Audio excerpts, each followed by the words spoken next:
Hey everybody, welcome back to an all-new episode of 10 to Life with me, Annie Elise. Thank you so much for tuning into another episode, whether you are an existing 10 to Lifer or brand new and checking out the channel for the first time. I appreciate having you here. So let me talk to you a little bit about the case we'll be discussing today. It has to do with secrecy. Of course, it has to do with crimes, things like that. And I just want to set the tone. I feel like all of us have secrets, right? Don't go looking for mine, but like all of us have secrets.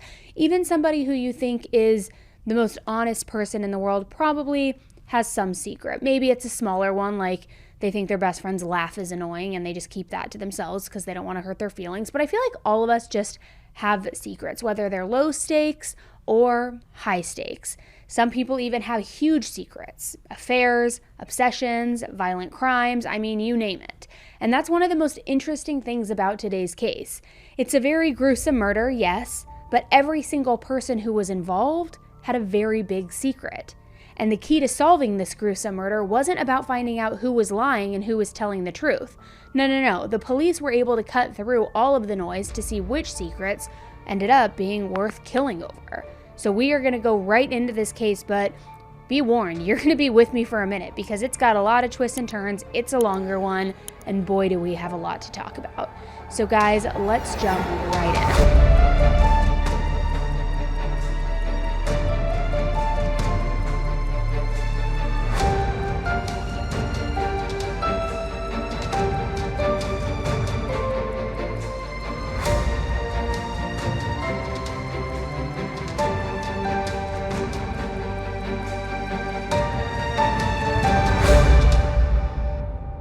Okay guys, I absolutely love this mobile game. I cannot stop playing it. It's called Love and Pies, and it is the cutest, most beautiful and relaxing game that I've ever come across. It's really become an important part of my daily me time routine. I just love playing it on the couch after a long day when I'm trying to unwind, trying to just rest my mind.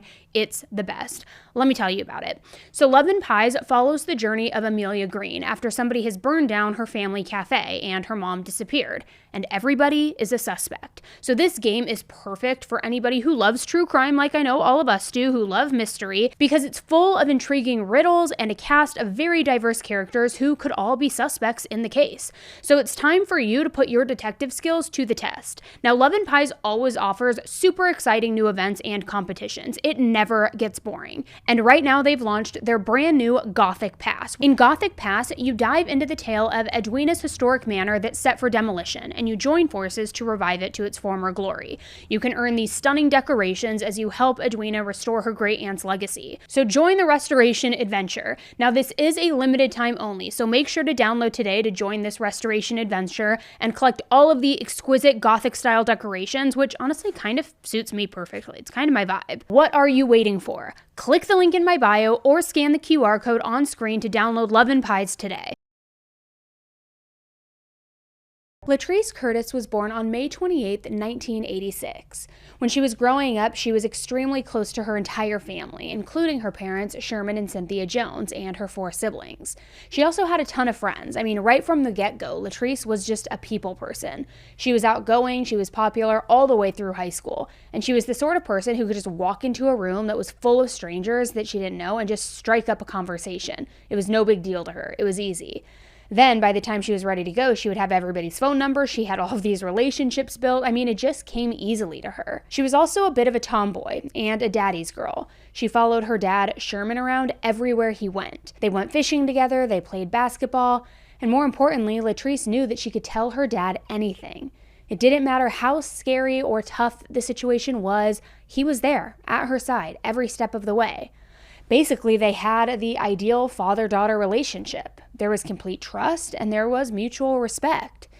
But by the time that Latrice was in middle school, her interests, they changed. I mean, all of a sudden, this former tomboy was into everything girly. Now Latrice loved getting her hair and nails done. She became super interested in fashion, everything. Now, even though her interests were moving in a new direction, her relationship with her dad and her relationship with the rest of her family never changed. They were still as close as ever. Even when she graduated from high school and needed to pick out a college, Latrice was committed to just staying close by. She wanted to be near her relatives. So she ended up being accepted at Bennett College in Greensboro, North Carolina, and that's where she decided she was going to major in accounting. Now, Greensboro was a fairly busy city. It was full of restaurants, clubs, and museums, and it was spread out over more than 100 square miles, but for somebody like Latrice, who was so good at adapting in any situation and making friends everywhere she went, it seemed like it was a pretty good fit. So sure enough, she met someone very important when she was in college. His name was Darren Curtis. He served in Iraq in 2004 as part of the Army National Guard, and now he had the exact same major as Latrice, accounting. As soon as they met, Latrice and Darren, they hit it off. They went on a few dates, and then pretty quickly their relationship became serious. And Darren was Latrice's first real boyfriend, which was obviously a huge deal. And usually when somebody starts dating a person who they're like really excited about, they tell everybody. They scream it from the rooftops. Nowadays, they do like a hard launch on Instagram. You know how it is. You're like hopping on the phone with your parents, your friends, your brother, your sister, everybody. You just want to gush about this awesome person who's in your life. And I feel like a lot of the times, it's not even that you're trying to. It's just you work their name into every sentence naturally. Like you want to share about this person. But for whatever reason, Latrice didn't tell anybody about Darren. It was almost like she was keeping their relationship a secret. Now, in fairness, this was the early 2000s, and social media wasn't anything like it is now. It definitely was not a situation where she could just update her Facebook status or post on Insta and notify hundreds or thousands of people all at once. And even if that had been an option, honestly, I don't know if Latrice would have done it because she was pretty private about her personal life. Which is totally her right. I mean, she didn't have to tell anybody that she was dating somebody new. It was just a little weird that she even kept her big news from her family, somebody who she always told everything to, and they were so close, and it just didn't seem right. It seemed a little off. It would be one thing if she was just waiting for a few weeks maybe, make sure that what she had with Darren was real, that it wasn't some fleeting fling, gosh, that's a mouthful. But what I mean by that is I don't think that it would be weird if like one day Latrice were to say like, hey, by the way, I've been dating this guy for a month or two, but I didn't want to tell you about him because I didn't know what it was. I mean, that'd be fine. But that's not what happened here. Latrice kept him a secret for an entire year, an entire 365 days. And it wasn't just her family. She also never mentioned Darren to her close friends or anybody that she worked with. Literally, the first time that anybody even got a hint that she was seeing him was when they got married. I mean, I have no words. It's one thing to want to keep your life private, or your private life private, I should say, but this went way beyond that. I mean, having a whole wedding without ever even mentioning the existence of your significant other, that's a pretty conscious choice and has a lot of meaning behind it to me. And I have to imagine that it took some work to keep Darren a secret for a whole year too. I mean, they never went out in public where one of Latrice's friends could spot them. If anybody ever asked about her weekend plans, she would never slip up and say, hey, I'm seeing my boyfriend. There was a lot of effort here. And again, there's deciding not to mention something that is nobody's business. And then there's going to extreme lengths to keep such a big part of your life a secret. And it makes me wonder why it was so important for Latrice to hide Darren. Maybe she was embarrassed for some reason? And Darren was apparently on board with this too. Otherwise, at some point, you would think that he was asking why they had to keep sneaking around. Why hasn't he met any of her friends or family? So anyway, after the wedding, Latrice just showed up at her job at Sears one day, and she had a giant ring on her finger. And she said, hey, I got married. And they literally thought that she was joking. So there was actually a little bit of back and forth before Latrice could convince anyone that she had been dating somebody this whole time and she now had a husband. People weren't believing her. It was really weird because pretty much right up until that moment, all of Latrice's coworkers thought that they were all very close. They hung out after work, they talked about their lives, and it didn't make any sense for her to keep something like that quiet. But after that, she did start letting people get a peek at her personal life. She had her work friends meet Darren, and he came across as fairly nice and respectful. There didn't seem to be anything really notable about him. He was just an average guy. I mean, certainly nothing worth hiding from anybody. Then Latrice's family found out that she was married. She invited her parents and her siblings to meet Darren, just like her coworkers had. But it did not go well. Not because of anything specific that Darren did or said, but more the whole situation was just not good from the start. I mean, before they even shook Darren's hand, Latrice's mom and dad were just super hurt and even a little bit suspicious and kind of even a little bit mad at him. They even told Latrice that they didn't understand why she would do something like that. She was so close with her whole family, especially her dad, Sherman. Now, he in particular was wondering if maybe something had happened to make her think that she couldn't trust him anymore, or if maybe they just weren't as close as he thought they were. He was really just trying to make sense of all of it. So Latrice tried to reassure everyone. She said that the secret wasn't actually a sign that anything was bad. She still loved her parents and trusted them, and she said that her relationship with Darren was really strong and happy and good. He was a great guy. There was nothing to worry about and nothing to read into regarding the situation. Except that almost made it worse, because then the thinking was, okay, well, if everything is so good, why not just tell us what's going on? Now, on top of the weirdness around the surprise wedding, Sherman also had some very traditional values. He believed that if a man wanted to propose to a woman, he had to ask her father's blessing first. So not only was Darren's whole existence a shock, but he and Latrice went ahead and got married without ever asking for Sherman's go-ahead. So Sherman thought that it was hugely disrespectful on Darren's part. So this was one more factor to make their whole first meeting just kind of get off on completely the wrong foot. And even though Latrice tried to tell everybody that she still loved her family and trusted them, her dad Sherman didn't know if he could trust her. If she kept something this huge from him, what else was she hiding? So after that disastrous meeting, Sherman mostly kept his distance from his daughter and her new husband. It made him too upset to sit and make small talk, pretending like everything was normal between them. Now, before I move on, I do want to note that for Latrice's part, she said that she had a very good reason to keep her dating life private. She told some other people in her family that Sherman was a little too protective at times.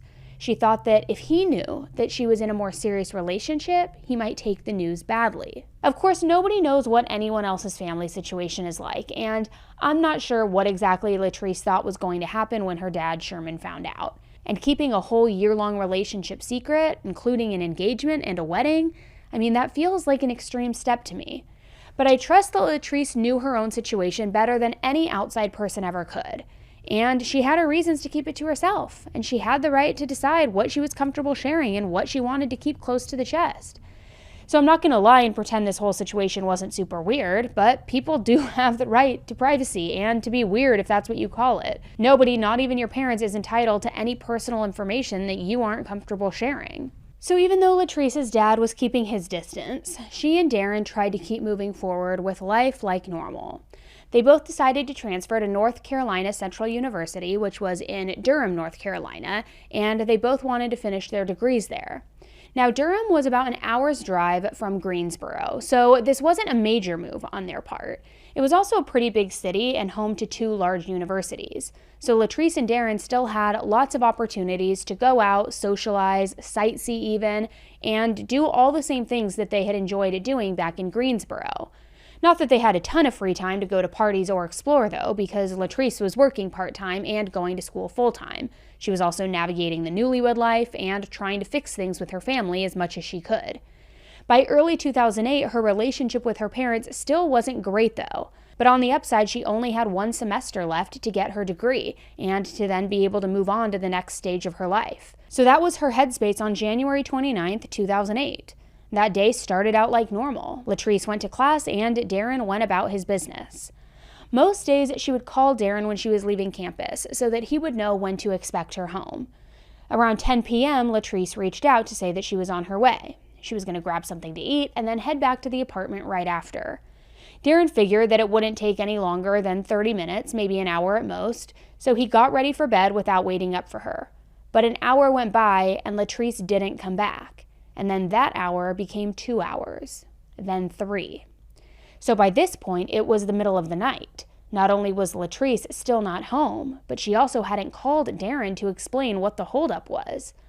But Darren waited until the next morning, 8:30 a.m. to be exact, until he called 911 and filed a missing persons report. Now at this point, all he could think was that maybe something had happened to Latrice after she left campus. She could have been in a terrible car accident, or maybe her car broke down somewhere with no service, so she wasn't able to call anybody for help. He hated the thought that Latrice had been stranded all night waiting for somebody to notice her. Except It turns out that a bunch of people had noticed her, and in the worst possible way. All night long, a bunch of different people called 911, and they all told dispatchers the exact same thing. While they were driving along Interstate 540, they saw something that looked like a dead body on the side of the road. The first person who called 911 that night did so around 5 or 6 a.m. I'm on 5 westbound, just past, I believe, the Buffalo exit, about a mile before 401, and I think there's a body on the side of the road. A little while later, another caller told the operator, "I think there's like something laying on the side of the highway. There's a car pulled over. I just pulled over and said, let me call the police and let them just drive by and check." So the police headed over to that area where the two callers had described, and that's when they found the body of 21-year-old Latrice Curtis. Someone called 911 during rush hour saying they saw a body on the side of 540. The scene is near Highway 401. All day, police would only say the victim is a woman. We just learned who she is. Amanda Lamb is live now with the new details. Amanda. Pam, just a few minutes ago, we learned from investigators here at the Wake County Sheriff's Office that the victim is 21-year-old Latrice Curtis of Raleigh. Now, we understand she was a student at NC Central, and she was the same woman reported missing to the Durham police by her husband this morning. Now, unfortunately, Latrice's death was not quick and it was not painless. And even though her body was found at the side of the road, she clearly did not die in any sort of accident. Somebody had stabbed her many, many times. There were so many wounds that the police weren't even able to count all of them. However, later on, her autopsy results said that she was stabbed around 40 times in the head, neck, chest, and stomach. Latrice's pants were unzipped and unbuttoned. And in another detail, which the police didn't receive until after they got the autopsy report, there was a condom inside of her. And I know what you're probably thinking. Between the condom and the unbuttoned pants, it sounds like Latrice might have been killed in a sexual crime. But there was no evidence of a sexual assault. So I'm not sure if at this point the police figured that she was having a consensual affair that maybe turned violent later. It's hard to imagine what other theories they could even come up with at this point. But the point is of all of this, it was just super weird. And her car was near her body on the side of I-540. It had blood inside, some of which matched Latrice's DNA, but the rest of the blood came from somebody else. The police ran it through their computers, but they didn't make a match right away. They figured that the blood had to belong to Latrice's killer, and whoever they weren't in the system yet. The detectives also found Latrice's cell phone, even though it was a few hundred feet away from her body. It had been sitting out overnight in the rain, so unfortunately it was pretty badly damaged. But the detectives did figure out that someone had turned it off the night before. So their thinking was that somebody killed Latrice, turned off her phone, and then dropped it. Now, as for how it ended up so far away from the rest of the scene, one theory was that Latrice's killer had it in their car. Maybe they started to drive away and they noticed that the phone was still with them, so they just, chucked it out of the window. And I know this is all a little bit confusing, so I'm going to just kind of lay this out for you again to make sure everything is super clear. Latrice's body was on the side of the road. She was stabbed to death. Her car was nearby, and then her phone was pretty far away from that. The location of the phone suggested that her killer had driven away, and they didn't walk, they had a vehicle. So that meant that there were two vehicles involved in this crime.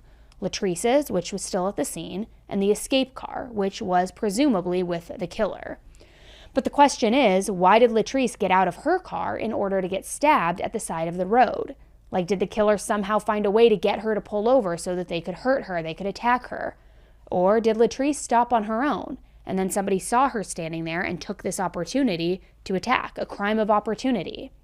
If Latrice did decide to stop, well, it's hard to say why she would, because there wasn't anything around, and she would have been driving pretty late at night too.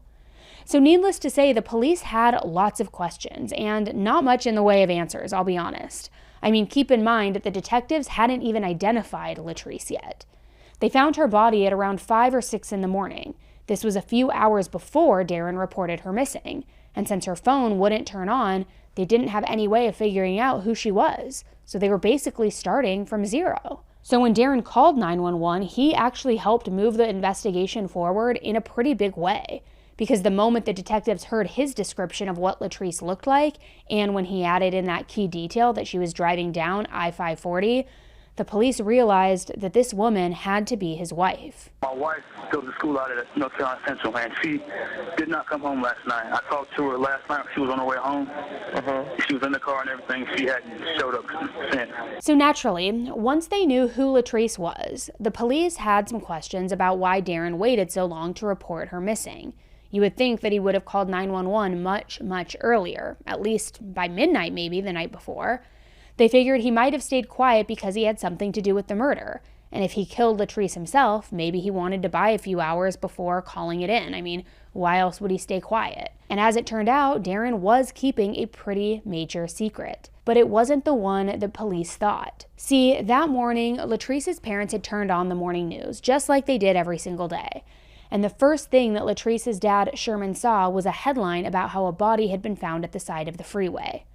Now, the reporters weren't saying whose body it was yet. There was nothing about the news story to make Latrice's parents think that it had anything to do with her. But even though it maybe wasn't rational, Sherman, her dad, had this sudden feeling in his gut that something wasn't right. He had an impulse to call Latrice and just make sure that she was okay, which was a little weird because he and Latrice were still arguing about the surprise wedding, and they weren't in a place where Sherman would normally feel comfortable just calling her up out of the blue. But still, he felt something in his gut. And his need to talk to her was so powerful, so irresistible that he dialed her number anyway. However, he went straight to voicemail. Now, that wasn't totally unexpected. Latrice was mad at him. She might have been screening his calls, sure. But for whatever reason, her dad, Sherman, decided to call Darren next. And that call went to voicemail too. Now, one part of Sherman's mind was telling him that it was way too early to panic. He didn't know for sure that this could be his daughter, Latrice. Darren and Latrice, they were busy people. They could have both been in class. Maybe that's why they weren't answering their phone. But he knew that he was not going to feel better until he actually heard Latrice's voice. So Sherman dialed the number for her school. Now, I'm not sure how this next part happened. The police hadn't publicly announced that Latrice was the body on the road yet. They definitely hadn't notified her parents. But somehow, the rumor mill, it was churning, and all of this gossip was flying around. The university's staff found out that Latrice was dead, and that she was in fact the woman on the news. So when Sherman called, the person who answered the phone was in a super awkward position, because they didn't want to be the person to tell him that Latrice was dead. So all they said was that he needed to talk to the police department, which, the moment that Sherman heard this, it was like somebody just punched him right in the gut. There was no reason for Sherman to call the authorities unless something was incredibly wrong here. So he and his wife Cynthia headed right over to the police station, just feeling extremely anxious, very, very worried. The whole time they were both hoping that somebody had just made a horrible mistake. But sadly, as soon as they sat down with a detective, they learned that not only was Latrice dead, but she had been murdered. Sherman actually gave an interview later that day too. He talked about how eerie it was to see his daughter's body on the news before he even realized that it was her, and that she was covered under this blue tarp. I mean, honestly, what an absolute horror story. And actually, they could have learned the news much earlier, because when Sherman and Cynthia were talking to the detectives, it was after Darren had learned what happened to Latrice. He'd known the whole truth for a while now, and he hadn't said a word to her parents. See, after Darren called 911, the police asked him to come in and identify Latrice's body. He confirmed that it was her, but then he kept that information all to himself. He had an opportunity to say something when her dad Sherman called him, but instead he rejected the call. So it struck Cynthia and Sherman as just incredibly cruel for Darren to keep such huge news a secret and then force them to ask around and figure out this terrible truth for themselves. If they hadn't thought to call the university or go to the police station, who knows how long it would have taken for them to find out what had happened. Would Sherman or Cynthia have had to open the morning paper one day to see their daughter's name in the headline? I mean, this was beyond. And on top of that, the police told Sherman and Cynthia about how long it took for Darren to file the missing persons report. They agreed that the detectives were right to be suspicious. Everything about Darren was a massive red flag, from the start of his relationship with Latrice right now to the end of it. Now, in Darren's defense, he had only just learned of his wife's passing and that she was dead. So I don't think anybody handles grief well. It's painful, it's crushing, and it's possible that he wasn't trying to keep this massive news a secret. Maybe he just wasn't ready to talk to anybody, including his wife's parents. And to his credit, he did cooperate fully with the police. He let them take his fingerprints and also a DNA sample to compare with the blood that they found in Latrice's car, and he also volunteered to go in for an interrogation. That's when he explained the real reason that he hadn't reported Latrice missing earlier. Apparently, he fell asleep right after they talked on the phone, so right around after 10 p.m. He didn't realize that she never came home until his alarm went off the next morning and he saw that she wasn't in bed. Now, hearing this, I feel like I could go either way on Darren. On one hand, yeah, there is nothing weird about falling asleep late at night and then not waking up until the morning. But it didn't look great as part of the larger pattern here, with all of his other odd behavior. I also think it's really interesting that his alibi was that he was asleep, at home, alone. So it was impossible to corroborate, but also not too difficult to believe either. So basically, the police finished questioning Darren, and they didn't have anything concrete. They couldn't totally rule him out, but he also wasn't especially suspicious either. They searched Darren's car and also the apartment that he shared with Latrice because they wanted to see if they could find any sort of clues, any evidence. But everything looked pretty normal. There weren't any signs of a struggle, and there were no signs of foul play. Since they couldn't get any further with Darren, the police had to keep their minds open. They had to check around to see if there were any other potential suspects. They talked to Latrice's friends to see if she had any enemies, maybe somebody who would want to hurt her, but nobody could think of anyone. She was still really, really well liked, and she got along with pretty much everybody. So it seemed like the detectives were hitting one wall after another. That was until somebody provided a tip that changed everything. It came from State Highway Patrolman Isaac Cooper. The night that Latrice died, Isaac was patrolling I-540, where her body was eventually found. But when he drove by at around 1:30 a.m., Latrice's body wasn't there yet. Instead, he saw two cars pulled over on the side of the highway. One was a white Nissan Sentra, and the other was a white cargo van. So Isaac stopped to see what was going on. He figured that maybe one of the drivers had broken down and they needed help. Except when Isaac walked over to the cargo van and to the Sentra, he found both of the vehicles completely empty. Both vehicles had their keys in the ignition and the windows rolled down part of the way, which was weird because it was raining, but that was it. So Isaac didn't know what to make of it all. He wrote down both license plates, planning to do some digging when he could and figure out what was going on, but then he got sent out on a high-priority call and basically forgot all about the van and all about the Sentra. Then, when Latrice's death made the news, he recognized her car as being that exact same Sentra that he had seen the night before. So as the investigation went on, 4 other witnesses all came forward saying they saw the same thing. 2 vehicles parked on the side of the highway.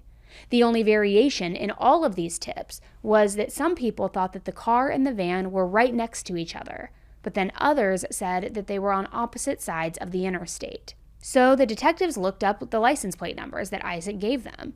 The Nissan Sentra was Latrice's car, just as they suspected. As for the white cargo van, it belonged to somebody named Robert Rivas. Now, this guy had not come up at any other point during their investigation. Robert wasn't one of Latrice's friends or coworkers. He wasn't related to her. Nobody had even mentioned this guy as somebody that Latrice might have known. And as it turned out, Robert was Pastor Robert Rivas, and he worked at Pleasant Hill Baptist Church. Now, Latrice was religious, but she didn't attend Robert's church, so there was nothing connecting these two people at all. Even though Robert was a pastor, he wasn't an angel either. He'd been preaching at Pleasant Hill Baptist Church for close to 2 decades, but his criminal record went back even further than that. In 1982, he was charged with simple assault and battery. A little while later, he was accused of sexually inappropriate behavior with a young boy in his parish, and he eventually changed jobs because of that. Eventually, those accusations triggered a police investigation, and he was convicted of 3rd-degree criminal sexual conduct. After serving his time, Robert went back to preaching, this time in New York. Nobody knew him there, and apparently they also didn't look too closely at his background. Everyone who met Robert around this time said that he was super charismatic and trustworthy, though. Well, that is until 2002, which was when more allegations came out.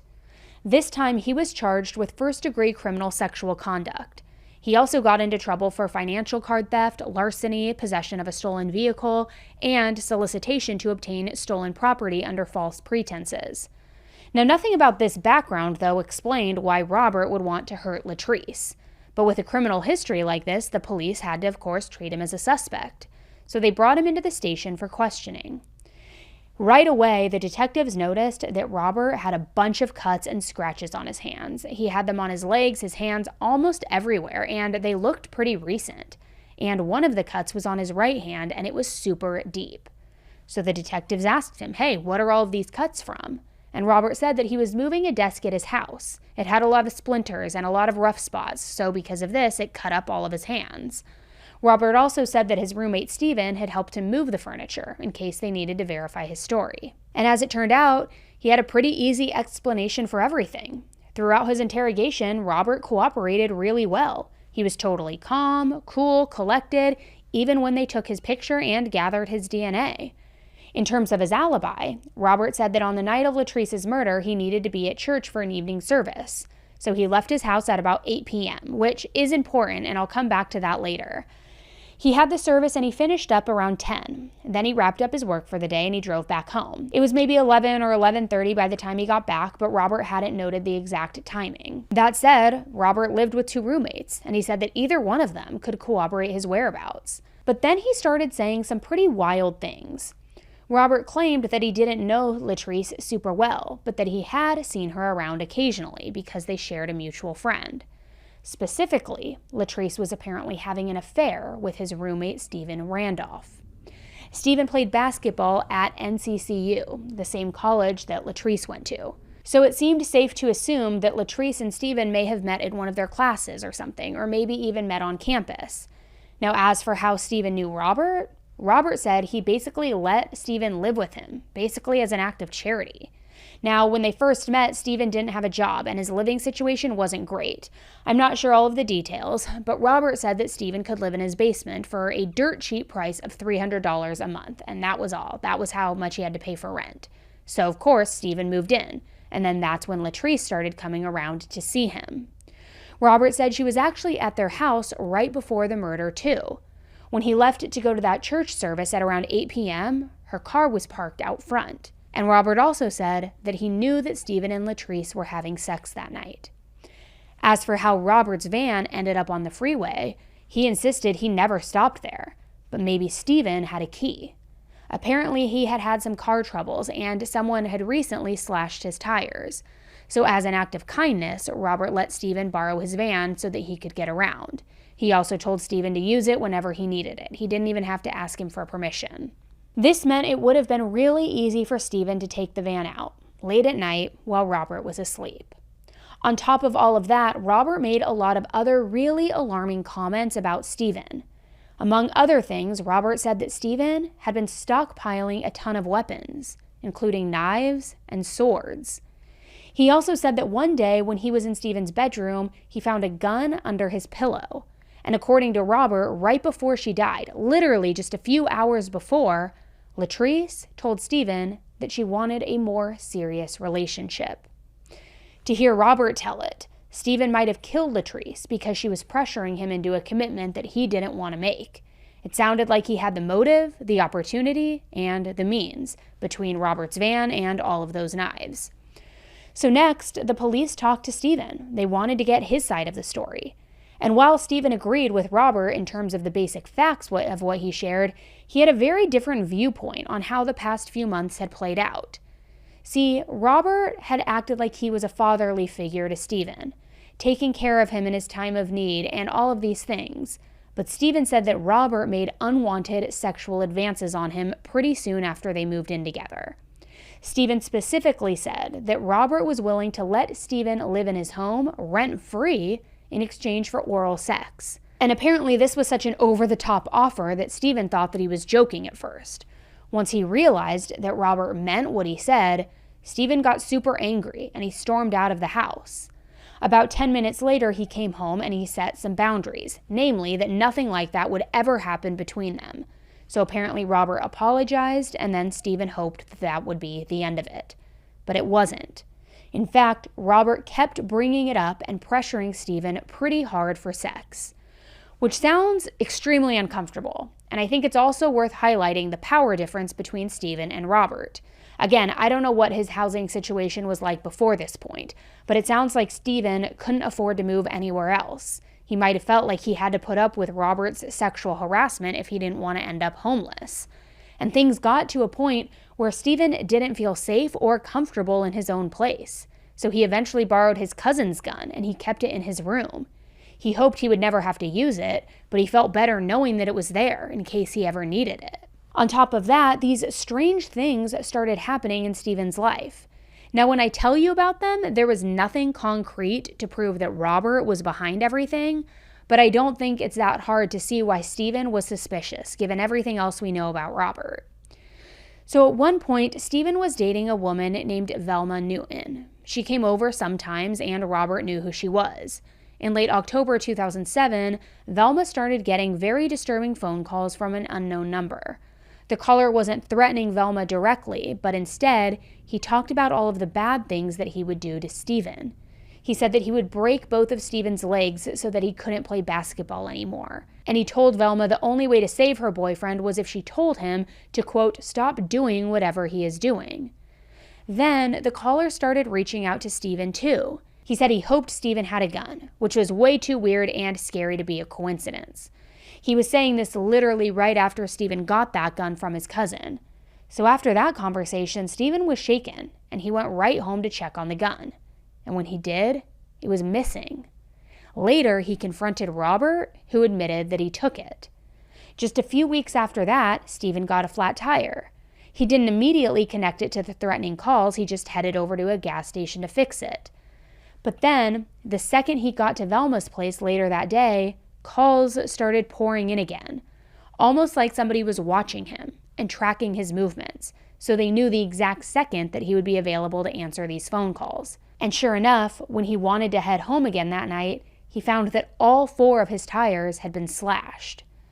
That evening, Stephen decided to stay at Velma's because he didn't feel safe at home with Robert, especially knowing that Robert still had his gun. But for the entire rest of the night, Robert kept calling, practically begging him to come home.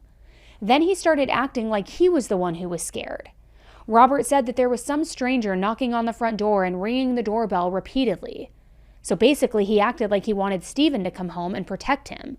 But Stephen was like, no, absolutely not.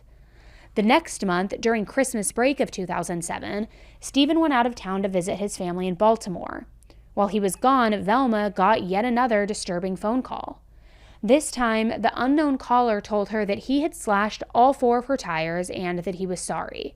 And when Velma went outside to check on her car, sure enough, her tires were slashed.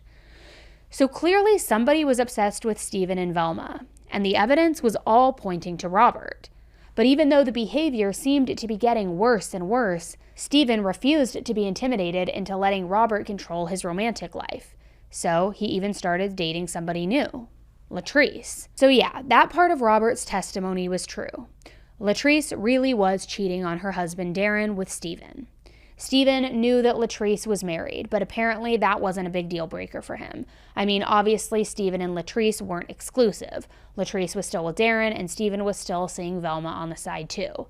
And Robert knew about all of this, because in case it isn't obvious from everything that I've shared already, Robert was constantly watching Stephen. He kept tabs on every single woman that Stephen saw, including Latrice. Not that Latrice and Stephen were doing a great job of hiding their relationship. Stephen had only been living with Robert for a few weeks before Latrice started dropping by. I'm not sure if that means that the affair started around that time or if maybe they had been seeing each other for a while before then, but the key point here is that Robert knew about Latrice. And for him, he saw her as an obstacle. She was standing in the way, stopping Robert from being with Stephen, at least in his way of thinking. So on the evening of January 29th, 2008, the same night that she was murdered, Latrice was over at Stephen's place. And this matched what Robert said, that he saw her car parked out front at 8 p.m. But a lot of the other details really didn't add up. Robert said he got home from church at 11 or 11:30 and then stayed in for the rest of the night, so he couldn't have committed the murders.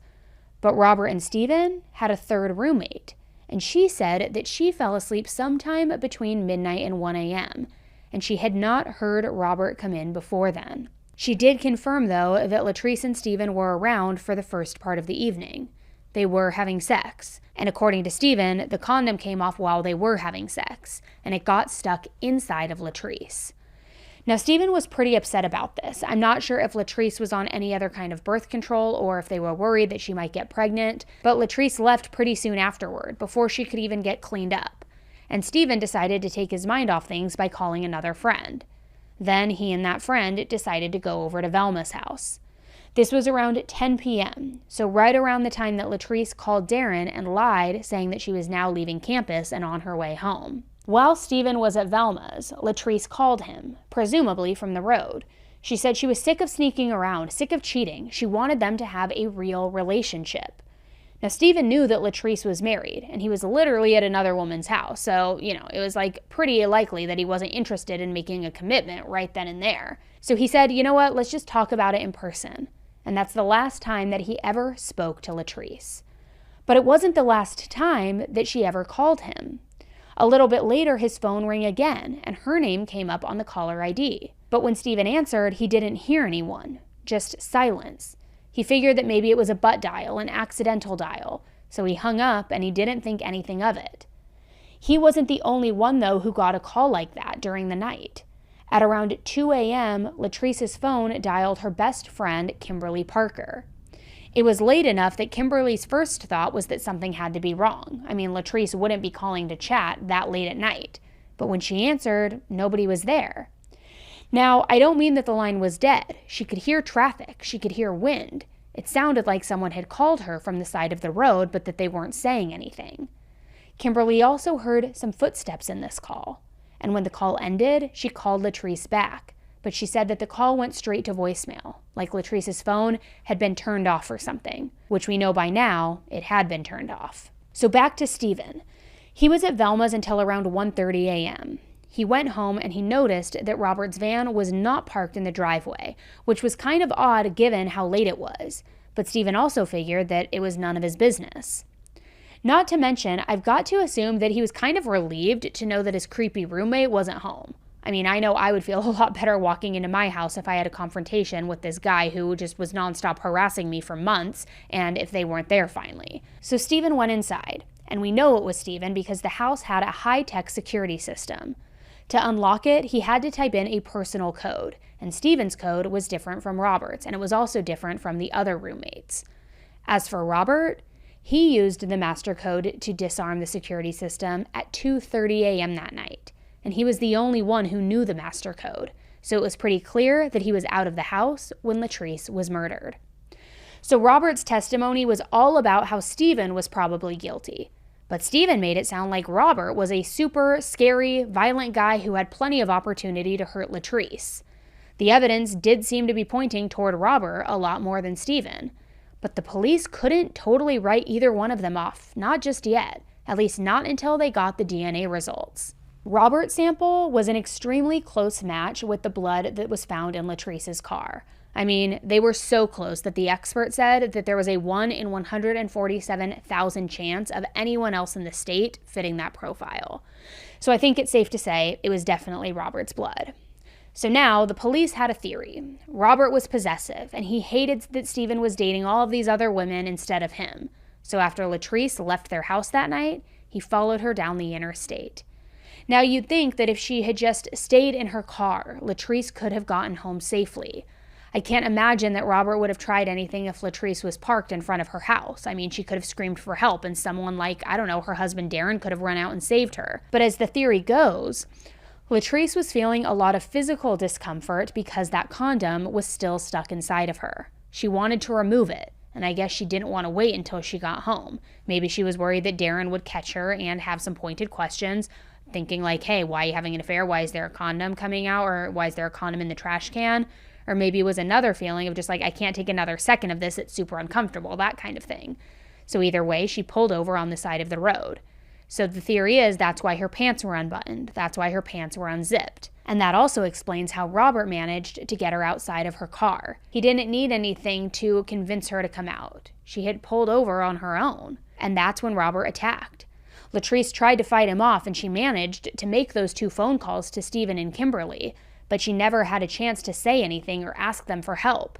Instead, Robert got his hands on her phone, turned it off, and then killed her. So from there, it was a simple matter of just tossing the phone out the window. He may have swung by the church to clean up so that his roommates wouldn't see that he was covered in blood when he got home, and then he headed home. But he couldn't get rid of all of the evidence, namely the blood that was soaked through his clothes. So when the detectives searched Robert's home, they found one of his outfits stained with blood, and it was in a trash can. And it's a good thing that they got the warrant when they did, because if Robert had just another day or 2, he probably would have burned the evidence. But that discovery was enough for the police to arrest Robert on the morning of February 2nd. They told Latrice's family that they had the killer in custody. But when Latrice's parents heard that the police had arrested somebody named Pastor Robert, they were super confused. They had never heard of this guy before. It made no sense. So the police explained everything. And within a few days, they also confirmed that Robert was the unknown caller who had been harassing Velma and Stephen, which I think it's safe to say, no surprises there, right? Apparently, in addition to his landline and his main cell phone, Robert had another phone, and he referred to this as his fun phone. Once again, we see secrets being a real theme in this story. Nobody but Robert knew about this fun phone, knew that it even existed. So the police went through his logs, and they saw all of the times that Robert dialed Stephen and Velma's numbers.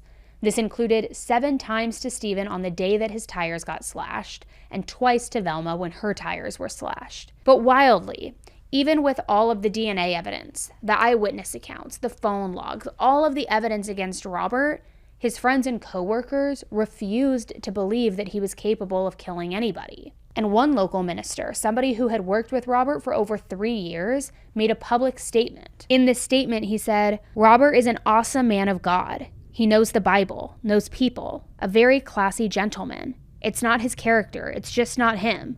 I really think he was set up." And Robert's cousin told the media he was energetic, he's a go-getter. Like I said, he was just not a murderer. Now, those statements didn't age well, because once Robert went to trial beginning on September 29th, 2009, a bunch of people testified against him, including Stephen and Velma and that state highway patrolman who shared that tip about the white van in the first place. Then, a medical examiner talked about the extent of Latrice's injuries. Now, a lot of these details weren't public before this point, so the world learned for the first time that Latrice wasn't just stabbed. Her killer also left her with extreme blunt force trauma, and she also had a lot of defensive wounds, like she tried to fight off her murderer. Under blunt force injuries, a 0.3 times 0.7 inch subgaleal hemorrhage. Subgaleal hemorrhage is the underside of the scalp. When we do the autopsy, at one point we actually invert the scalp. We cut along the scalp and turn it inside out and look for any bruising or bleeding in the scalp. So a subgaleal hemorrhage is when we turn the scalp inside out, we see the hemorrhage is consistent with a bruise or a blunt force injury. Subgaleal hemorrhage is present over the posterior aspect of the right parietal bone and adjacent occipital bone. Basically, if you were to take your hand and place it behind your ear on the back of your head, that is the area I'm talking about, the back of the right parietal and occipital bones. On the bilateral mid-back, 2 areas of abraded contusion. Contusion is a bruise, abraded is a scratching or a scrape. So we have an area of bruising with scraping on top of it. On the back, the right and the left mid-back. They're present and they measure 5.4 inches on the left and 4.3 inches on the right. On the right upper chest shoulder area, so the front of the chest, right shoulder, there is an area of abraded contusion which measures 1.5 times 2 inches. And then on the left hand, the 3rd and 5th fingernails are broken. The defense tried to argue that Robert couldn't have hurt her this way because he had a disability from when he was mugged and stabbed in the arm while he was living in New York. This made it very difficult for Robert to do anything physical. He definitely could not have overpowered Latrice. Robert's sister added that he could barely move his left hand, let alone stab anybody. Does Mr. Reeves have a handicap? Yes. What is it? His left hand. What is it with his left hand? To me, it looked like it's half paralyzed. It looks like what? It's half paralyzed. Do you know? It's half paralyzed. Okay. Do you know how that happened? From what I understand, he got mugged in New York, Yeah. and I believe he got stabbed in that arm, and they had to take a vein from his leg and put it in that arm. And do you know that he has trouble using that arm and hand? Yes. Have you seen what he can do? Yes. What would you say the limits are on that left hand and arm? Very minimal. He can't do much? No, not really. Like, what kind of things? If it's like carrying paper or stuff, he can carry that much. But if as far as anything else heavy, no. Can't carry anything heavy? No. Does he have any good grip? No. Normally, if you see him, he's walking with it either in his pocket or he have it down. The testimony like this went on for 7 days. But on October 7th, 2009, the jurors went off to deliberate. When they came back, they found Robert guilty of first-degree murder. He was sentenced to life in prison without the possibility of parole. Mr. Hasley, if you have signed this verdict sheet that reads as follows: we, the jury, by unanimous verdict, find the defendant, Robert Lee Adams Reeves, to be guilty of murder in the first degree. Is that correct? Yes, sir. Ladies and gentlemen, your foreman has announced that it was the unanimous verdict of the jury that the defendant is guilty of murder in the first degree. If that was the unanimous verdict of the jury and your individual verdict of guilty of murder in the first degree, would you indicate that by raising your hand, please? Let the record show that all 12 jurors so indicated. The court accepts the verdict and orders that it be recorded. Latrice's family was more than happy to see Robert go away forever because they still can't get over how senseless this murder was. As near as anyone could tell, Latrice didn't even know about Robert's obsession with Stephen. She probably never understood why her boyfriend's roommate attacked her that night. And that might really be the big irony in all of this. Now, I want to be clear, I am not at all blaming Latrice in any way. She died because Robert was a shitty, controlling, violent jerk, and I'm not defending her affair. But even if Latrice was single when she and Stephen started dating and she never did anything wrong, she still could have died in this exact same way. But I do find it ironic how everyone in this story was keeping secrets from another. Latrice hid Darren from her family, and then later she hid the fact that she was cheating on Darren. Stephen apparently never told Latrice how much danger she was in just by dating him, and of course Pastor Robert was hiding his true self from the world. Everybody had their secrets. Everything was a complete unknown. And it's just so tragic that Latrice's death was the one thing that brought all of those hidden truths into the light. Mr. Jones, that must have been a bittersweet for you.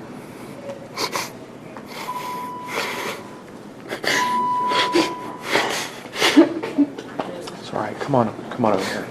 You get yourself together, Mr. Jones. I know this is difficult. This is your son.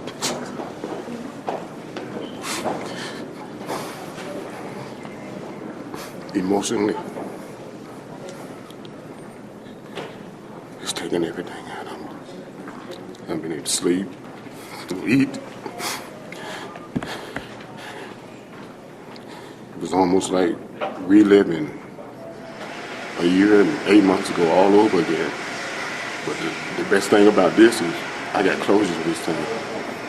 There's no more waiting, no more wondering. Now I know. Maybe now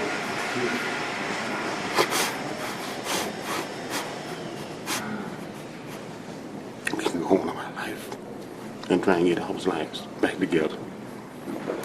The emotions, just the last 2 weeks, it's just been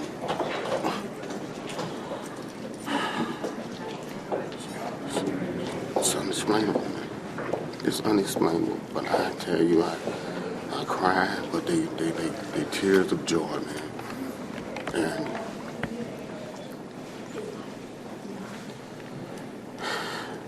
I just don't know.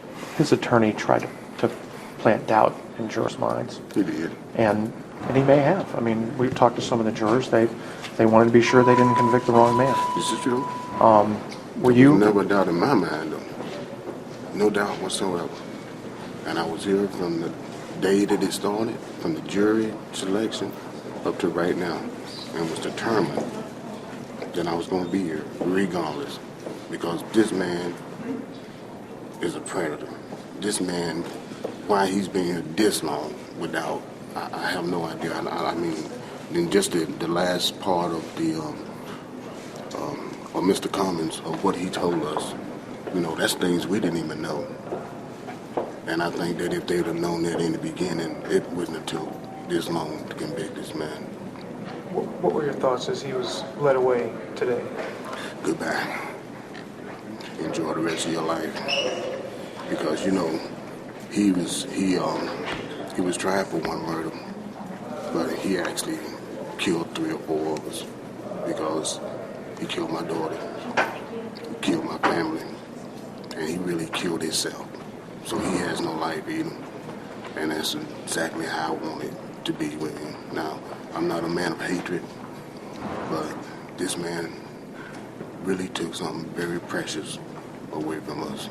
Now, I'll be honest with you guys. When I first started researching this case and putting together the episode, I thought that this was going to go a very different way. Let me know in the comments if you thought that too toward the beginning of this episode. But in everything I read, all of the research, there was such an emphasis on her relationship with her family, specifically how close she was with her dad, how she was a daddy's girl, all of these things. And that was a highlight point in all of the articles. So before I got to Robert and what the truth really was, I definitely thought this was going a different way. That like she had kept this secret from her family. She kept Darren a secret, maybe because she didn't want her dad to get outraged since he was so strict and because they were very, very close, and then maybe he retaliated. I mean, I don't know. My mind was going somewhere else as I was researching this, and then I was very, very relieved to find that it wasn't somebody close to her. Not that it should have happened at all, but I'm curious to know your thoughts if you thought this was going to go a different direction as well. So let me know in the comments. In any event, thank you for listening to Latrice's story today, and I appreciate you sticking through it. I know it was a long one, so thanks for watching. Don't forget, on your way out, take a quick second, hit the subscribe button. It's totally free. It's just a way to support the channel, and that way you also won't miss any future episodes as I post them. All right, guys, thanks again, and until the next case, stay safe. Bye.